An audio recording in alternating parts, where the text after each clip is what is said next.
This story is titled, My Wife Believes Her Toxic Best Friend's Lies Over Me, Destroying Our Marriage. When the truth came out, she tried to reconcile, but it was too late. Hi everyone! Before we dive in, a quick favor. If you enjoy content like this, please hit the subscribe button. It's free, supports the channel, and make sure you never miss out on amazing videos. Alright, let's get started. So, I'm 35, living in Denver, and I just finalized my divorce from my wife Emma. We were together for 6 years, married for 2. Looking back, I feel like I should have seen this train wreck coming. Honestly, the warning signs were there from the start. But I kept ignoring them because, well, I loved her. Or at least, I thought I did. The cracks in our relationship had a name. Stacy, Emma's best friend.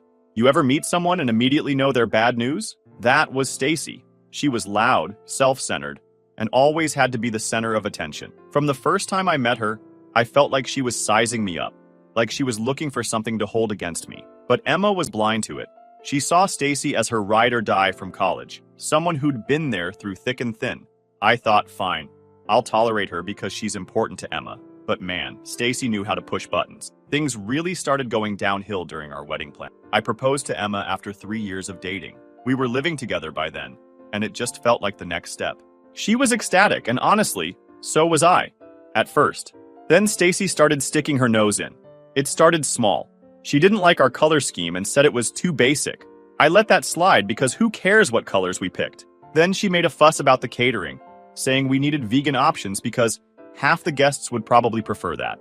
There were maybe 2 vegans total. And she ended up demanding that she walk down the aisle in a special moment ahead of the bridesmaids. Yeah, you read that right. Stacy wanted her own walk down the aisle. Her reasoning?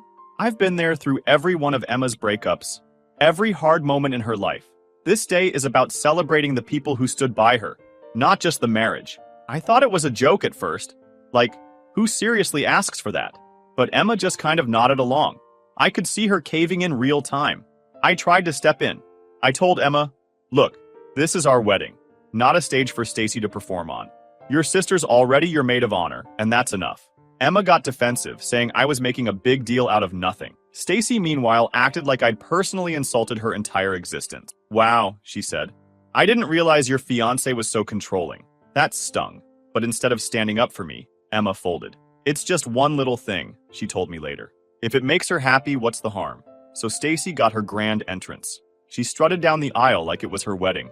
I could feel my parents' side-eye from the front row, but I just gritted my teeth and smiled for the photos. I figured, once we're married, this kind of nonsense will stop. Stacy won't have as much of a say in our lives. Big mistake. Huge. After the wedding, Stacy didn't just fade into the background like I'd hoped. If anything, she became even more involved in our lives. Emma and I would be talking about weekend plans, and Stacy's name would pop up like clockwork. Oh, I already told Stacy she could join us, Emma would say. Or, Stacy thinks we should check out this restaurant instead. It was like we couldn't make a single decision without her input. I tried to bring it up to Emma, gently at first. I told her, look, I like that you have a close friend, but I feel like Stacy's a little too involved in our lives. Can we set some boundaries? Emma got defensive again. She's my best friend, she said. I can't just shut her out. You don't understand how much she's done for me. Maybe I didn't understand. I wasn't there for the college years or the breakups or whatever, but what I did understand was that Stacy didn't respect me or our marriage, and Emma was too wrapped up in their friendship to see it. I wanted to believe that Stacy wasn't intentionally trying to undermine me. Maybe she was just one of those people who didn't know how to take a step back. But deep down, I think I knew better. Stacy didn't like me, plain and simple. And the more she inserted herself into our lives, the more obvious it became. I don't know why I didn't put my foot down earlier. Maybe I thought it wasn't worth the fight, or maybe I didn't want to risk pushing Emma away. But that was my mistake. By staying quiet, I let Stacy feel like she had the right to interfere in our marriage. And by the time I realized how deep her claws were, it was too late. About a year into our marriage, Emma and I had finally settled into a routine. Work, date nights, binging TV shows on weekends. Things weren't perfect, but they were good. Peaceful even. That was until Stacy showed up at our doorstep, sobbing like her entire world had fallen apart. It was a Friday evening. Emma and I were planning to make tacos and maybe watch a movie. I was halfway through chopping onions when the doorbell rang. Emma went to get it, and within seconds I heard Stacy's wailing. I poked my head around the corner, and there she was, clinging to Emma like a shipwreck survivor. She had a duffel bag slung over her shoulder and mascara running down her face. He left me, Stacy cried. I can't do this alone. Emma led her inside, shooting me a look that said, "We'll talk later." I stood there, knife in hand, feeling like I'd just walked into the middle of a nightmare. Stacy plopped onto our couch, rambling about how her boyfriend of 2 years had dumped her out of nowhere. Emma sat next to her, holding her hand, nodding along sympathetically. I stayed in the kitchen, trying to focus on the tacos. But as Stacy's dramatic retelling went on, I couldn't help overhearing.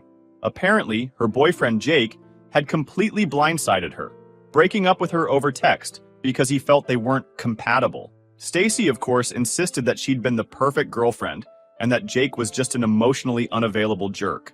"Do you have anywhere to stay tonight?" Emma asked her gently. Stacy sniffled, her eyes darting toward me in the kitchen before answering. "I can't go home to my parents. They'll just say I told you so. And all my other friends are busy." I didn't know where else to go.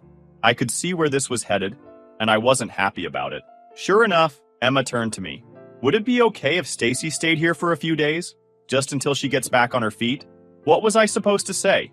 "No, your best friend can't stay here even though she's clearly a mess?" So I nodded, forcing a smile. "Yeah, of course." At first, I tried to be patient.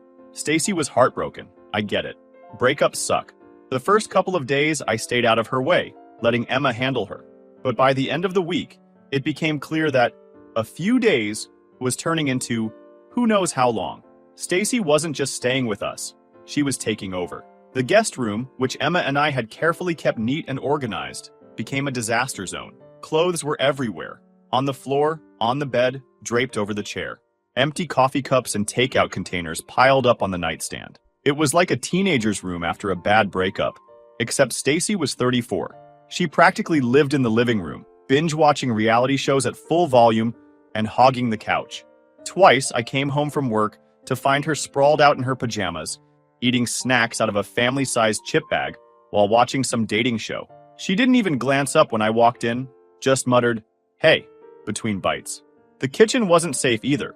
Stacy wasn't much of a cook, but that didn't stop her from using our pots and pans like she was auditioning for a cooking show. The problem was, she never cleaned up after herself. I'd wake up in the morning to find the sink overflowing with dirty dishes and random half-eaten meals left on the counter. I tried talking to Emma about it. "Look," I said one night, "I know Stacy's going through a lot, but she's treating this place like a hotel. It's not fair to us." Emma sighed, looking torn. "I know it's frustrating, but she doesn't have anywhere else to go. She just needs a little more time." "A little more time?" I repeated. "It's been 2 weeks. How much longer are we supposed to put up with this?" Emma hesitated. "I'll talk to her." But when she did, it didn't help. Stacy flipped the script, acting like she was the victim. "I'm sorry if my presence is such a burden," she said dramatically, tears welling up in her eyes. "I'll leave if that's what you want." Emma, of course, rushed to reassure her. No, it's not like that. We just want to make sure you're okay." It was infuriating. Stacy knew exactly how to manipulate Emma, and Emma fell for it every time. The final straw came about a month in. One Saturday morning, I went into the backyard to grab some tools for a DIY project I'd been working on. To my surprise, I found my power drill, saw, and several other tools scattered across the patio. Stacy was sitting on the grass with a pile of random wooden scraps, painting them bright neon colors. "What's this?" I asked, gesturing to the mess. She looked up, unbothered. "Oh, it's for my therapy. My counselor suggested doing something creative to process my emotion." I blinked at her. "You went through my tools without asking?" She shrugged. "I didn't think you'd mind." I was done. I walked back inside and found Emma in the kitchen. "She has to go," I said firmly. "I'm not asking anymore." Emma looked at me, surprised by my tone. "What happened?" "She's treating this house like her personal playground." "I'm done with it, Emma. I've been patient, but this isn't working. She needs to leave." Emma sighed, rubbing her temples. "Okay, I'll talk to her again." This time, I didn't leave it up to Emma. I sat down with both of them and laid it out. "Stacy, we've done our best to support you through this. But it's been a month. This isn't sustainable for us. You need to start looking for another place to stay." Stacy didn't take it well. She accused me of being heartless, of not understanding what she was going through. "You're kicking me out when I'm at my lowest?" she said, glaring at me. "Wow, what a great friend you are." I didn't let her guilt trip me. "I'm not kicking you out today, but you need to find somewhere else. We've given you plenty of time." Emma looked torn, but for once, she didn't side with Stacy. Within a week, Stacy was gone. She left in a huff, muttering something about how I'd always been controlling and how Emma deserved better. As she drove off, I felt a weight lift off my shoulders. For the first time in weeks, our house felt like ours again. But even then, I knew this wasn't the last we'd hear from Stacy. The real Stacy's damage started on a random Saturday afternoon. Emma had gone out for her usual brunch with Stacy. I wasn't exactly thrilled about it, but I'd stopped commenting on their meetups months ago. What was the point? Stacy was going to be a part of Emma's life no matter what I said. I stayed home, figuring I'd use the quiet to catch up on errands. Nothing exciting, just groceries, laundry, and a bit of yard work. By the time Emma got back, I was in the kitchen unloading the groceries. I greeted her like I always did, but something felt off. She barely said a word, just mumbled a "hey" and went straight to the bedroom. I stood there for a second, holding a bag of apples, trying to figure out if I'd done something to piss her off. Maybe she was just tired? I shrugged it off and went back to putting things away. For the rest of the day, Emma was distant. Like, really distant. She avoided eye contact, answered my questions with one-word replies, and spent most of her time glued to her phone. I asked her a couple of times if something was wrong, but she just brushed me off with, "I'm fine." Clearly she wasn't. I figured maybe Stacy had unloaded some of her usual drama, and Emma just needed time to process. That night, though, things got weird. After dinner, she barely touched her plate and went to bed early. When I joined her later, she was curled up on the far edge of the bed, pretending to be asleep. I lay there, staring at the ceiling, wondering what the hell was going on. The next morning, I decided to push the issue. "Emma, seriously, what's going on? You've been acting weird since you got back from brunch." She hesitated for a moment, not looking at me. Then she said, "I need to ask you something, and I need you to be honest." "Okay," I said, feeling a knot form in my stomach. "What is it?" She finally turned to face me, her expression a mix of anger and hurt. "Were you with someone else yesterday?" I blinked at her, completely thrown off. "What? What are you talking about?" Her voice got sharper. "Stacy said she saw you in a parking lot. She said you were in your car, making out with some woman." For a second, I didn't even know how to respond. It was so out of left field that I almost laughed. But when I saw how serious Emma looked, the disbelief turned into frustration. "Emma, that's ridiculous. I wasn't with anyone. I was grocery shopping. She described your car," Emma snapped. "She said you were wearing your brown jacket. She even knew the parking lot, by that little strip mall near Main Street." I felt like I was in a bad dream. "Yeah, because I was at that strip mall. That's where the grocery store is. I wasn't making out with anyone. I was buying milk and bread." Emma crossed her arms, glaring at me. "Then why would Stacy say she saw you?" That question pissed me off more than anything. Not, "Are you sure she's mistaken?" Or, "Could it be a mix-up?" Nope. Just, why would she lie? Like the idea of Stacy lying was somehow impossible. "I don't know, Emma," I said, my voice rising. "Why don't you ask her? Because I didn't do anything wrong." But she wasn't listening. "I don't know what to believe," she muttered, shaking her head. "Stacy wouldn't lie about something like this." That hit me like a punch to the chest. She didn't know what to believe? After everything we'd been through, she couldn't trust me over Stacy? I stood up, pacing the room. "You've known me for 6 years. Do you really think I'd cheat on you? And in a parking lot of all places? Does that even sound like me?" Emma didn't answer. She just sat there, staring at her hands. "I need time to think," she finally said, her voice barely above a whisper. The next few days were hell. Emma barely spoke to me. She moved into the guest room, saying she needed space. Every time I tried to bring up the conversation, she shut me down. "I'm not ready to talk," she'd say. Or, "I need more time." Meanwhile, I was walking around in a fog of anger and disbelief. I couldn't stop thinking about Stacy. This was exactly the kind of chaos she thrived on.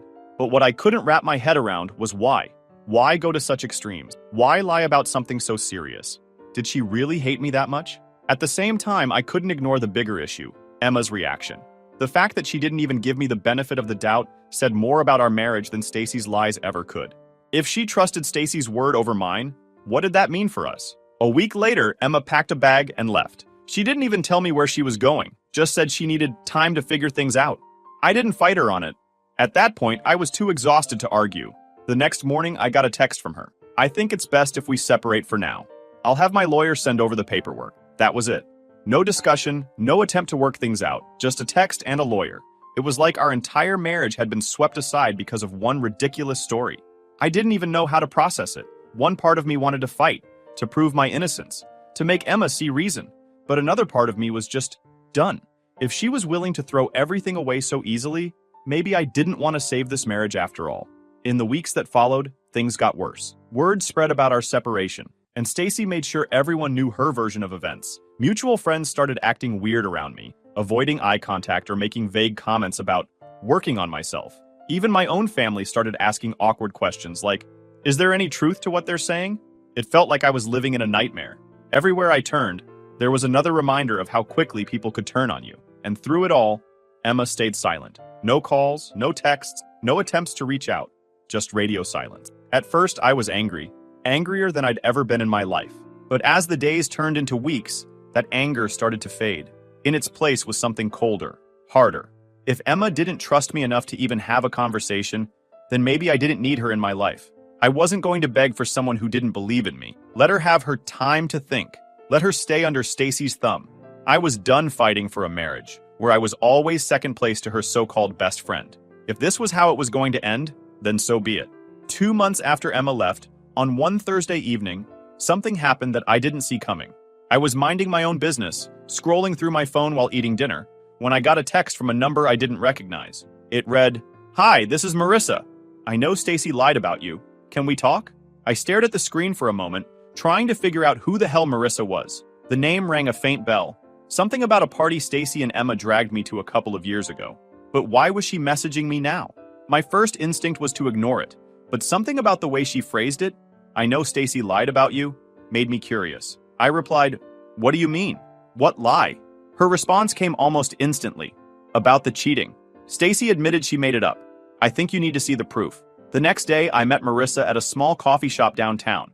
She was already there when I arrived, sitting at a table near the window and fidgeting with her phone. I sat down across from her, feeling a mix of curiosity and dread. "Thanks for meeting me," she said nervously. "I wasn't sure if you'd even want to talk." "Yeah, well, here I am," I said.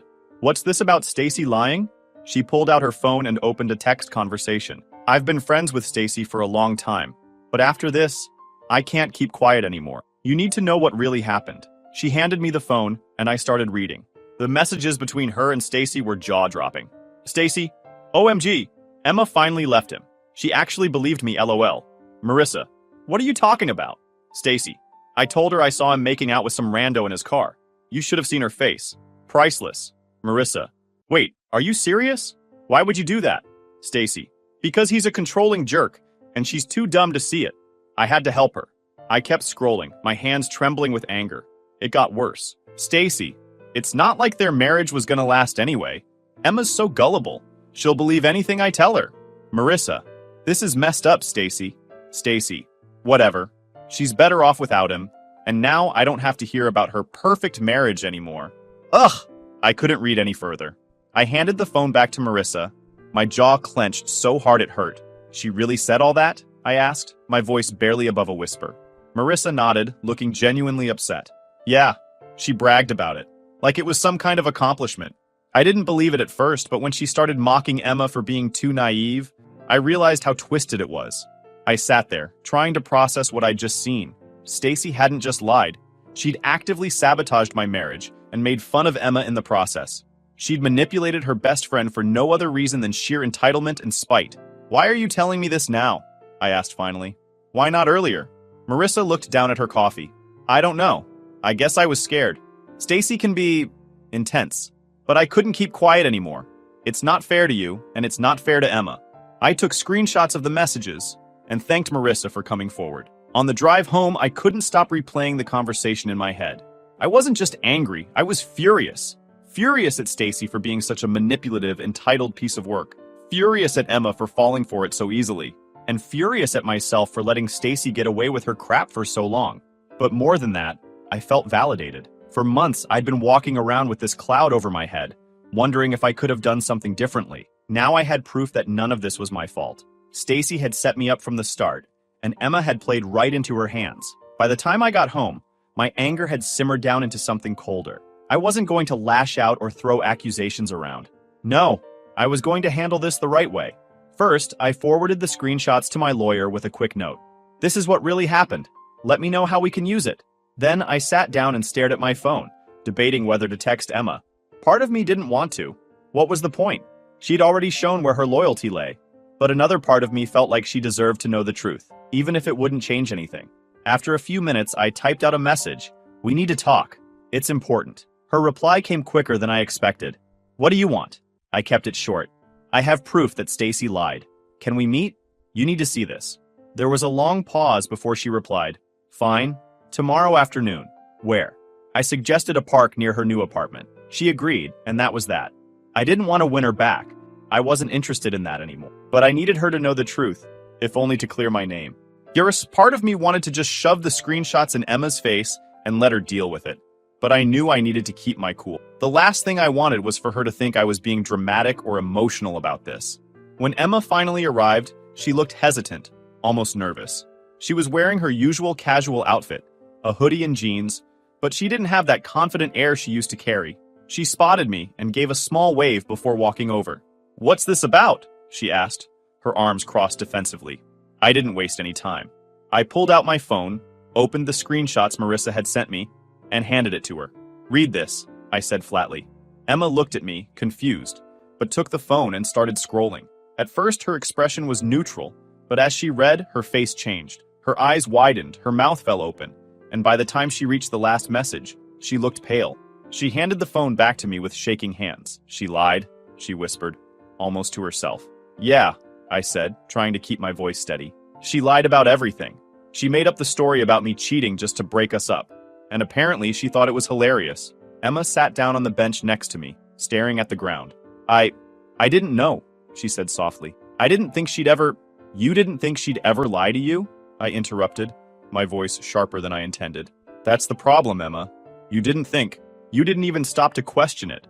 You just believed her and threw me under the bus. She flinched at my words, but didn't say anything. Do you know how humiliating it's been? I continued. My friends, my family, hell, even my coworkers, started looking at me like I was some kind of dirtbag. All because you couldn't take 2 seconds to ask me what really happened. Tears started welling up in her eyes. I thought I was doing the right thing, she said. Stacy's been my best friend for years. I trusted her. Yeah, well, that trust just cost you your marriage, I said bluntly. Emma looked up at me, tears streaming down her face. I'm so sorry, she said, her voice cracking. I didn't know. I swear, I didn't know. That's the problem, Emma, I said, my tone softening but still firm. You didn't know because you didn't even give me a chance. You trusted her more than you trusted me, and that says a lot about how you saw this relationship. We sat there in silence for a few minutes, the weight of everything hanging in the air. Finally, Emma spoke again. I'll cut her off, she said quietly. I'll never talk to her again. We can fix this. We can go to counseling, figure things out. I'll do whatever it takes. I sighed, running a hand through my hair. Part of me wanted to believe her, but the truth was, the damage had already been done. She'd chosen Stacy over me without a second thought. I don't think we can fix this, I said finally. It's not just about what Stacy did. It's about how easily you believed her, how little trust you had in me. That's not something we can just work through. Emma started crying harder. I was stupid, she said between sobs. I should have talked to you. I should have trusted you. Please, just give me one more chance. I shook my head. I'm sorry, Emma, but I can't. This isn't just about forgiveness. It's about trust. And once that's gone, it's almost impossible to get back. She kept crying, and for a moment, I almost felt bad for her. Almost. But then I remembered all the nights I spent alone, wondering what I could have done differently. All the friends who ghosted me because they believed Stacy's lies. All the times I questioned my own worth because of how easily Emma discarded me. And just like that, my sympathy disappeared. I think it's best if we both move on, I said, standing up. I wish things could have been different, but this is where we are now. Emma didn't try to stop me. She just sat there, crying into her hands as I walked away. I didn't look back. For the first time in months, I felt like I was finally in control of my life again. Later that night, Emma sent me a long text apologizing again and begging me to reconsider. I didn't respond. There was nothing left to say. Stacy's lie might have been the catalyst, but Emma's lack of trust was the real reason our marriage fell apart. And at this point, I wasn't interested in trying to fix something that had already been broken beyond repair. Instead, I forwarded the screenshots to a few of the mutual friends who'd ghosted me. I didn't add any commentary. I just let the texts speak for themselves. Within hours, my phone started blowing up with apologies and messages of support. Wow, I can't believe Stacy would do that, one friend wrote. I'm so sorry for doubting you. You didn't deserve this, another said. Let me know if there's anything I can do.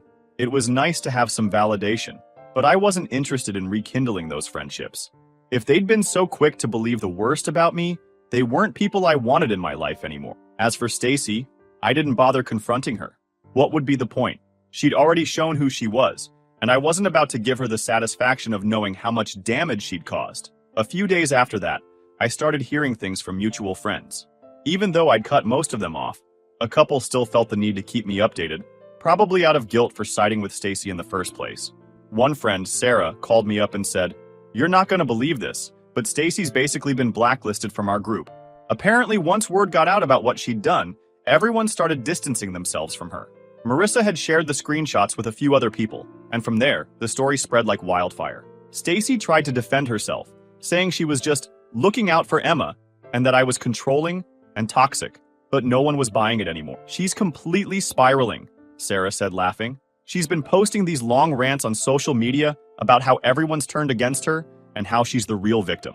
Curious, I checked Stacy's profiles for myself, using an incognito account, of course. Sure enough, there were multiple posts about how fake friends had abandoned her and how she'd only tried to help. One post even said, "I guess people can't handle the truth. I stood up for Emma when no one else would, and now I'm the bad guy. Pathetic." The comments weren't exactly sympathetic. Most people were calling her out, saying things like, "You didn't help anyone. You ruined a marriage." And, "This is what happens when you manipulate people." One person straight up wrote, "Maybe take a good hard look at yourself before blaming everyone else." It was satisfying to see her finally get what was coming to her. Meanwhile, Emma's life wasn't looking much better. She moved back in with her parents after everything went down, and from what I heard, things were tense. Her mom, who had always been a bit of a skeptic when it came to Stacy, was livid when she found out the truth. A mutual friend told me about a particularly heated argument Emma had with her mom. Apparently, her mom said, "You threw away a good man for a liar. How could you be so stupid?" Harsh, but honestly, she wasn't wrong. Emma was struggling to rebuild her life, but it wasn't going well. Her attempts to reconnect with some of our old friends were met with mixed reaction. While a few people were willing to forgive her, most weren't. They'd seen how easily she'd turned on me, and they didn't want to risk being in the same position. "She looks miserable," Sarah told me during one of our rare conversations. "Like she's trying to put on a brave face, but it's obvious she regrets everything." A few weeks later, Stacy lost her job. Marissa, who still worked with her, sent me a quick message. "Just thought you'd want to know. Stacy got fired today." Turns out, Stacy's reputation had started catching up with her at work. People found out about what she'd done, and her coworkers started avoiding her. She'd always been the type to stir up drama in the office, but after this, no one wanted to deal with her anymore. Eventually, her boss caught wind of the tension and let her go, citing interpersonal issues as the reason. I'd like to say I felt bad for her, but I didn't.